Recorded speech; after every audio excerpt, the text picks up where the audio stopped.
The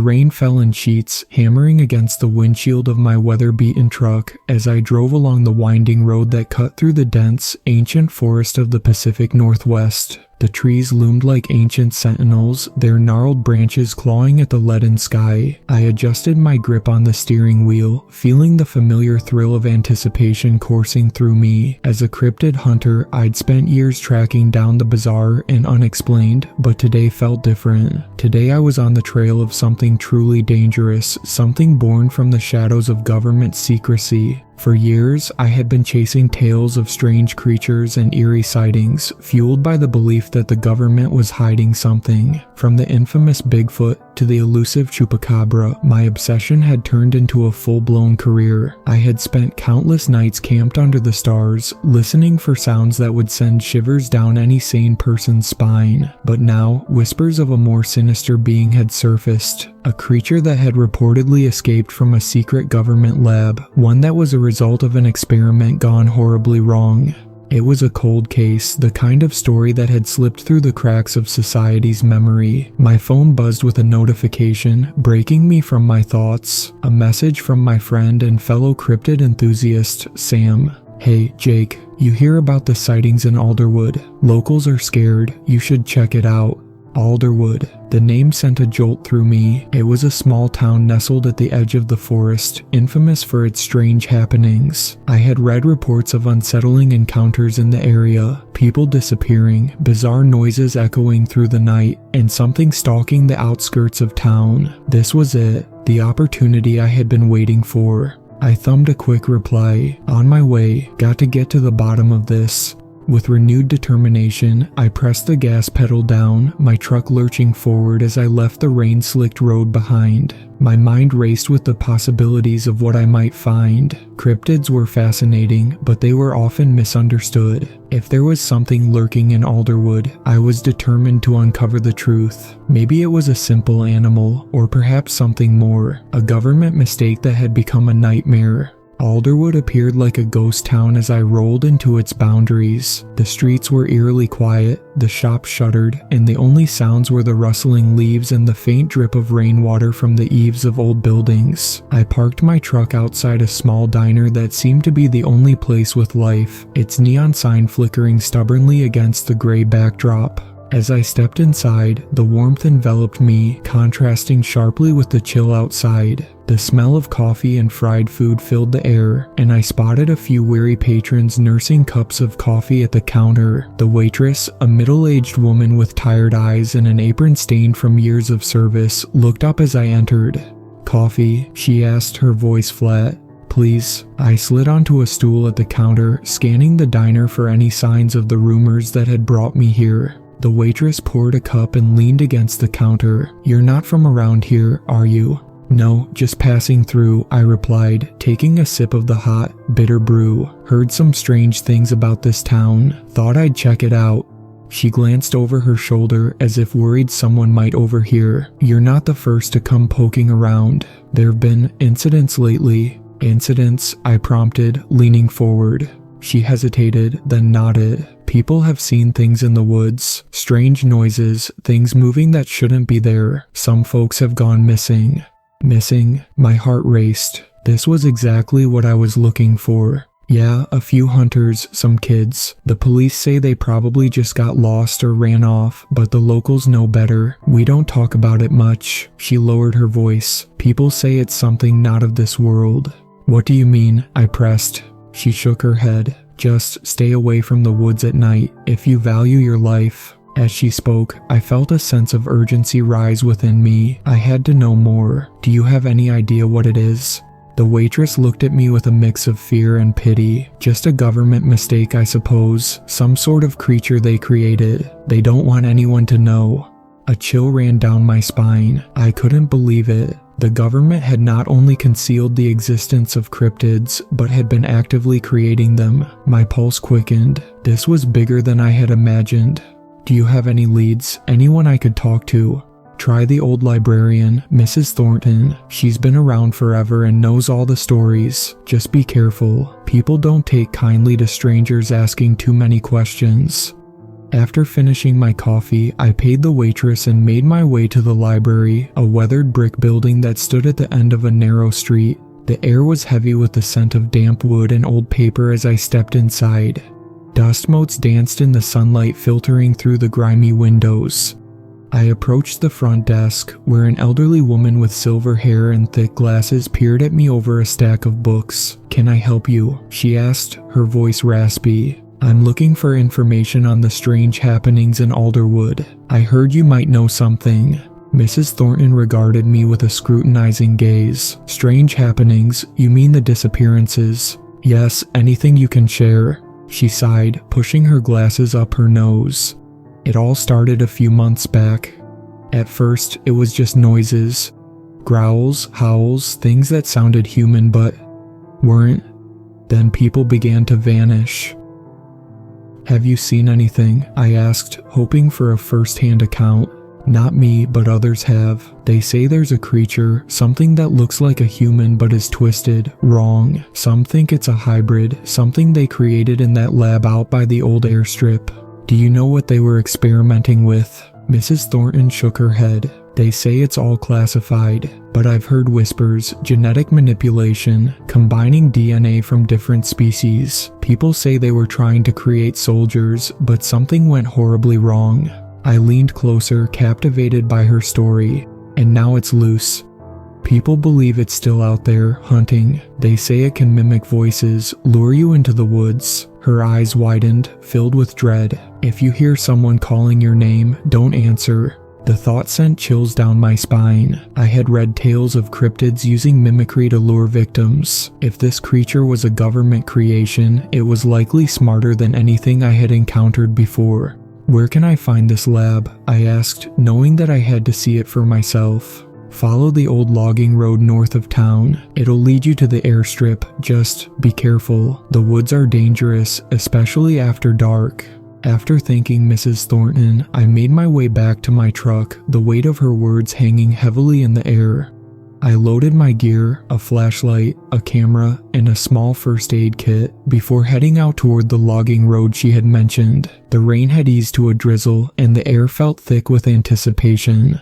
The road was narrow and overgrown, flanked by towering trees that seemed to close in around me as I drove deeper into the forest. Each bump in the road sent vibrations through my truck, but I pressed on, driven by a mix of fear and excitement. As I reached the airstrip, the remnants of a once busy facility came into view. The tarmac was cracked and crumbling, overrun with weeds. Old hangars loomed like forgotten giants, their doors rusted shut. It was a place steeped in silence, but the air was thick with a sense of foreboding. I stepped out of the truck, the crunch of gravel beneath my boots echoing in the stillness. My flashlight beam sliced through the gloom as I made my way toward the nearest hangar. As I approached, a feeling of unease settled in my gut. The hairs on my neck stood on end as if I was being watched.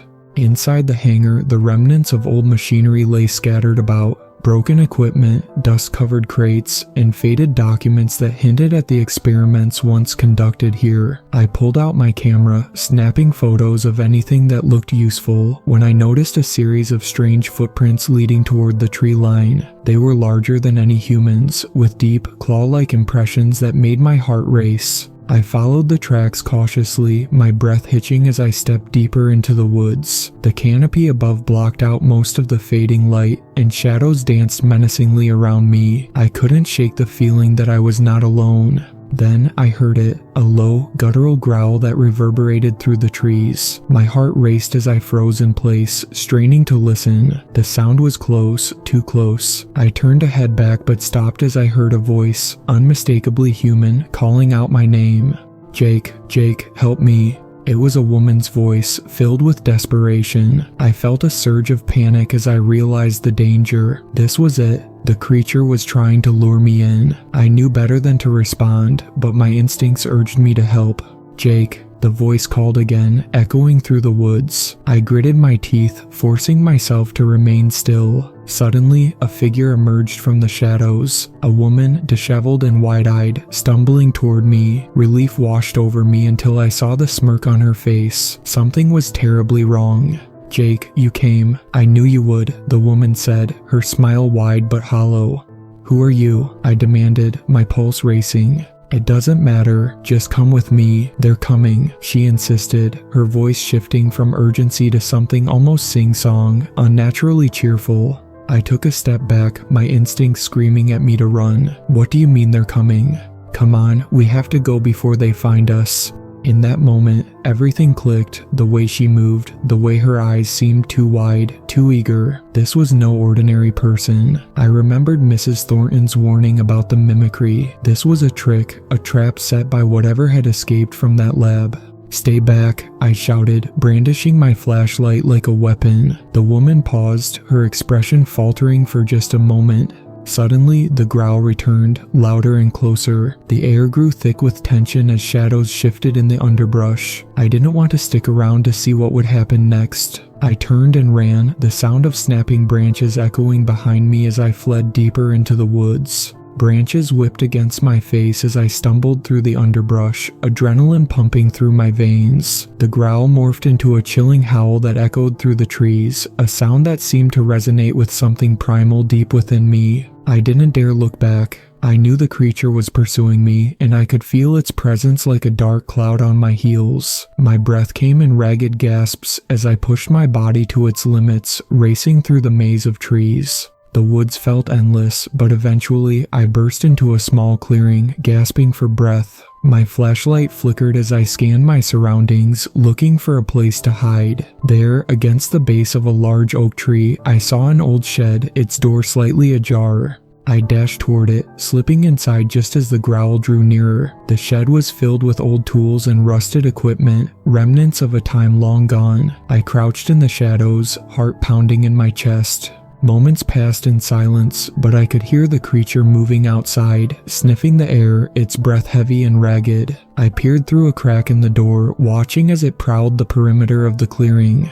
It was unlike anything I had ever seen, a grotesque blend of human and animal, tall and sinewy, with matted fur and eyes that glowed like embers in the dark. It moved with an unnatural grace, its gaze searching, seeking. I felt the urge to flee, but the door creaked ominously as I shifted my weight, drawing its attention. The creature's head snapped toward me, its eyes locking onto mine. Fear surged through me as I ducked back, my mind racing for a plan. I couldn't just wait for it to find me. I had to fight back or find a way to escape. Reaching into my backpack, I retrieved a flare gun. It was a last resort, but if I could distract it long enough to make a run for it, I might have a chance. I took a deep breath, steadying my hands as I crept back to the door. The creature was still sniffing the air, oblivious for now. I raised the flare gun, aiming it toward the sky. "Get back," I shouted, pulling the trigger. The flare shot up, illuminating the clearing in a blaze of red light.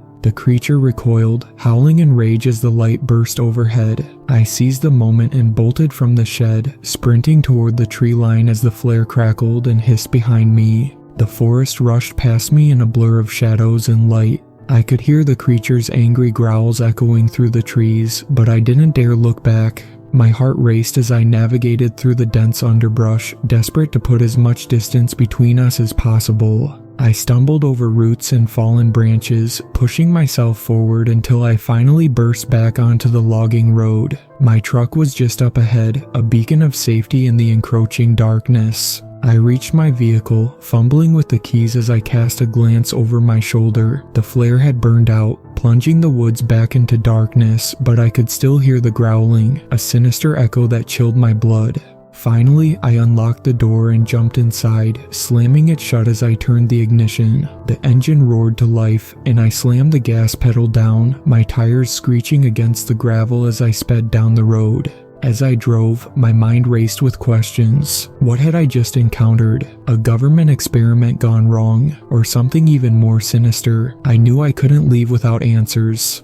Back in town, I parked outside the diner, my heart still pounding from the adrenaline. I burst through the doors, seeking out Mrs. Thornton. I found her in the corner booth, the same tired expression etched on her face. "I saw it," I exclaimed, breathless. "I saw the creature."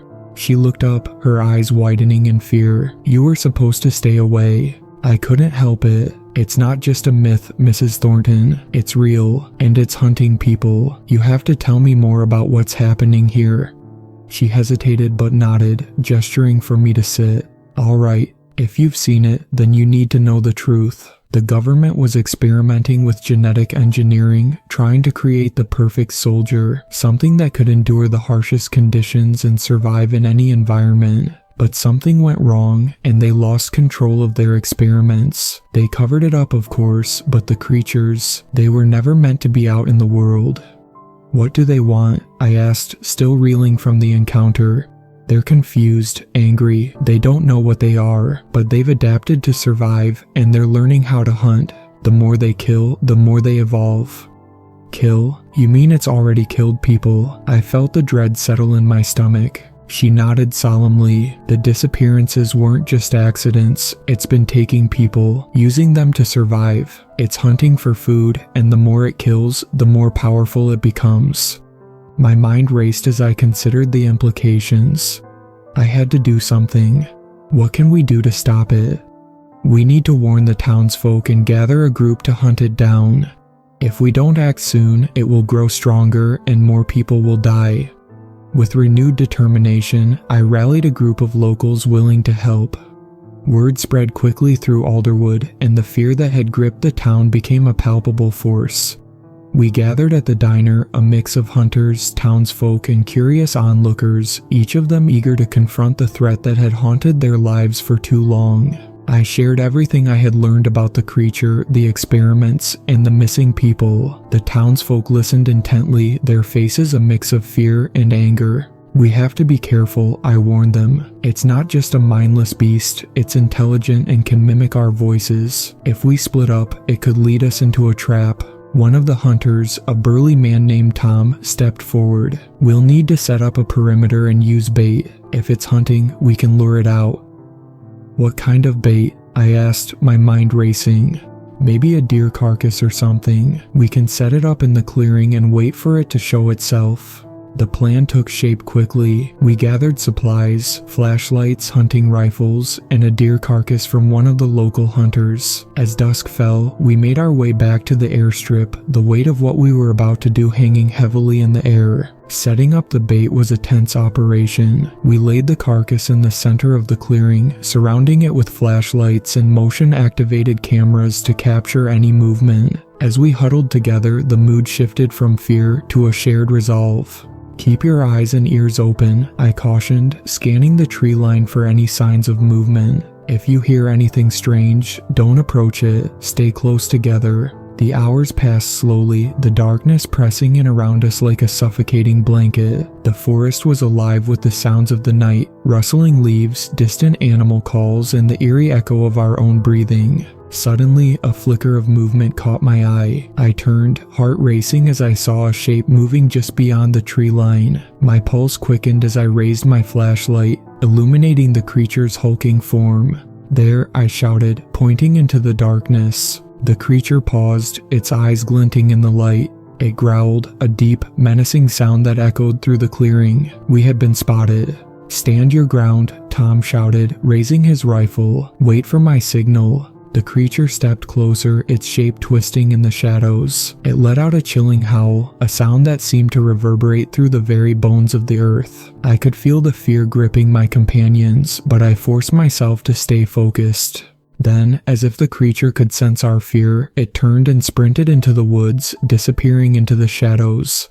"Go, follow it," I yelled, adrenaline pumping through my veins. We followed the creature into the forest, flashlights bobbing like fireflies in the darkness. The trees closed in around us, the air thick with tension. Each snap of a twig underfoot felt amplified, echoing through the night. "Stay close," I shouted, but the fear in the air was palpable. I could see it in the eyes of the townsfolk. Uncertainty, dread, and a desperate need to protect their home. As we moved deeper into the woods, the creature led us on a twisted path, always just out of reach. It was playing with us, darting in and out of the shadows, luring us into its territory. Suddenly, we stumbled into a small clearing, a haunting scene laid out before us. The ground was littered with the remnants of previous hunts, bones picked clean, remnants of clothing, and other belongings that told a story of despair. "God, look at this," one of the hunters muttered, his voice shaking. "It's been here."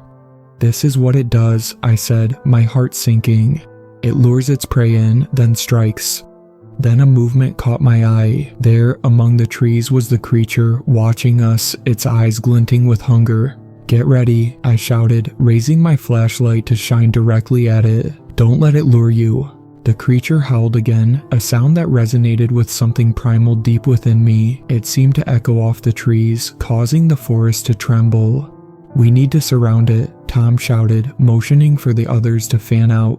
But as we moved, the creature suddenly lunged forward, darting toward the nearest hunter. I watched in horror as it tackled him to the ground, a brutal display of power and speed. "Shoot it," I yelled, but the chaos had ensued. The other hunters fired their weapons, but the creature was too quick, moving like a shadow through the trees. In the chaos, I felt a rush of adrenaline and fear. We were losing control. The creature was toying with us, and if we didn't act fast, it would pick us off one by one. "Regroup," I shouted, trying to rally the remaining hunters. But as we moved closer together, I saw that Tom had gone down. "Tom," I yelled, rushing toward him. The creature had disappeared back into the shadows, leaving us momentarily stunned. "I'm okay," he gasped, struggling to get to his feet. "But it got my arm. We need to finish this." With that, a primal roar erupted from the darkness. The creature returned, its form illuminated by the flashlight beams, and it lunged at us once more. I felt time slow as I pulled out my flare gun again. "Everyone, get back," I yelled, firing it into the air once more. The flare lit up the clearing, and for a moment, the creature hesitated, caught in the light. That was our chance. "Now," I yelled, urging everyone to fire. A volley of gunfire erupted, and I felt a surge of hope. But the creature dodged and weaved, too fast and too smart. It seemed to thrive in the chaos, drawing strength from our fear. Then, out of nowhere, it let out a piercing scream, a sound that rattled our bones and sent a chill down my spine. It was a sound of rage, a warning, and I realized it was getting stronger. We were losing control. "Fall back," I shouted, realizing we needed a new strategy. "We can't keep chasing it like this. We need to lure it into a trap." The remaining hunters nodded, their faces pale but resolute. We moved quickly, retreating to the clearing where we had set the bait earlier. "Grab the carcass," I yelled, hoping to use it as bait once again. "We can use it to draw it in." We quickly dragged the carcass back into the clearing, setting it in the center while we spread out around the perimeter. I could feel the tension building as we prepared ourselves for what was to come. As we waited, the forest seemed to hold its breath. The stillness was deafening, a stark contrast to the chaos we had just experienced. I gripped my flashlight tightly, my heart pounding in my chest. Then it appeared again, emerging from the shadows, its eyes glowing like embers. "Here it comes," I shouted, adrenaline surging through my veins. We all trained our lights on it, but instead of charging, it stopped, sniffing the air as if contemplating its next move. "Now," I yelled, and we all opened fire, the sound of gunfire echoing through the night. The creature roared in pain, stumbling back, but then it charged forward with a fury I hadn't expected. "Hold your ground," I shouted, but it was too late. One of the hunters was caught off guard, and before we could react, the creature lunged at him, its claws sinking into flesh. "No," I screamed, feeling a sense of helplessness wash over me. It was too fast, too strong. The creature dispatched him in a brutal flurry of movement, leaving the rest of us reeling in shock. The creature turned its gaze toward us, the remnants of its meal still clinging to its mouth. It was a horrifying sight, a grotesque reminder of what it had become. "Regroup. We can't let it take anyone else," I shouted, my voice barely carrying over the chaos. We formed a circle, weapons raised, determination coursing through us. As the creature paced, its eyes gleaming with an intelligence that was chilling, I knew we had to act. "Get ready," I called out, waiting for the moment it would strike again.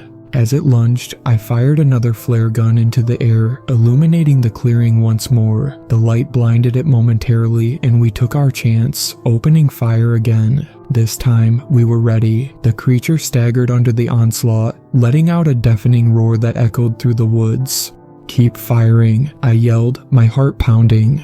The creature continued to advance, but our combined efforts were starting to take a toll. It howled in rage, a sound that resonated deep within me, shaking my very core. Then, as it reared back to attack again, I noticed something, a glint of metal embedded in its side. "It's injured," I shouted, hope blooming within me. "We can do this." As the creature charged again, I took aim, focusing on the wound. This was our moment. "Now," I shouted, squeezing the trigger with all my might. The bullet struck true, and the creature let out a blood-curdling scream that sent a jolt of fear through me. It staggered, clawing at the ground as it fought to maintain its balance. But it wasn't finished yet. It lurched forward, fueled by pure instinct, its eyes locked on me. "Jake, move," someone shouted, pulling me back just in time as the creature crashed into the ground where I had been standing. The forest trembled with the force of its impact, and I stumbled back, regaining my footing just in time to see it rise again, more furious than ever. In that moment, I realized it was no longer just a creature. It was a manifestation of everything we had created, everything we had lost.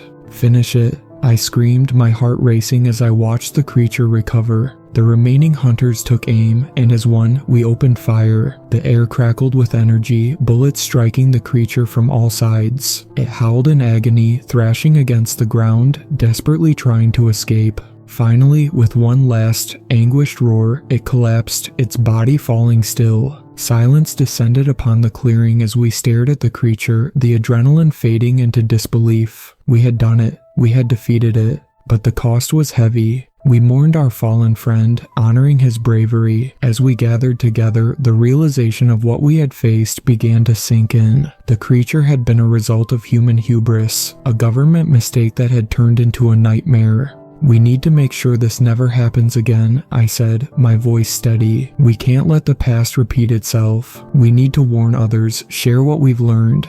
The townsfolk nodded in agreement, determination burning in their eyes. As dawn broke over Alderwood, we began the process of healing, not just from the physical scars, but from the deeper wounds inflicted by fear and loss. We had survived, but we would never forget the lessons learned in the dark woods that night. The creature had been a reflection of our own humanity, a reminder of what we could become if we lost our way. And together, we vowed to be better, to protect our town and each other. The story of the creature would become a part of our history, a cautionary tale that would be shared for generations to come. As the sun rose, casting light over the forest, I knew we were forever changed. But we would not let fear define us. We would stand together, united against whatever darkness might come our way.